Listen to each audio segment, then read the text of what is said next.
let's take a look at this guy. That's me nearly 8 years ago. And here's me today, nearly 20 pounds heavier, stronger, and moving better than at any point before. The path, well, it's been a messy one, but instead of you having to figure it out for yourself, here's the 3 steps that I would recommend to my younger self or you, so you don't have to go through the same sort of mess that I did. First and foremost, spend time in the basics.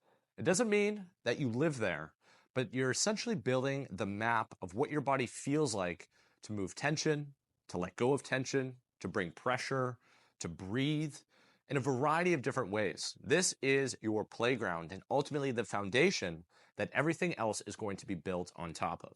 Number 2, body weight, eccentrics, and moving with tension. If you are 30 years old and every time that you stand up and get off the couch, you're groaning, that is not a good thing. You need to start exploring ranges of motion with tension, learning to regulate yourself with that load when you're there. This doesn't mean freaking out and flexing everything as hard as you can. It means regulating your system and then smoothly taking yourself out of those end ranges of motion. This essentially teaches you and your body where you want tension to derive from when you go to move.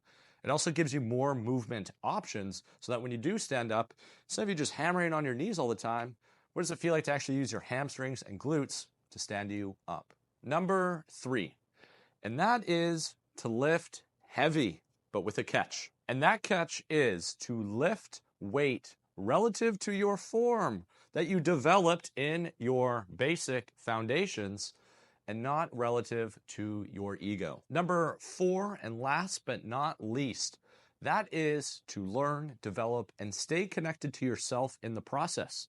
You're not an NPC.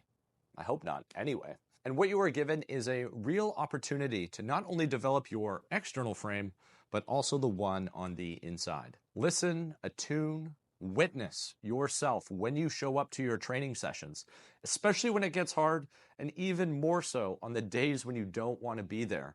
It's all a learning opportunity to better relate and understand who you are.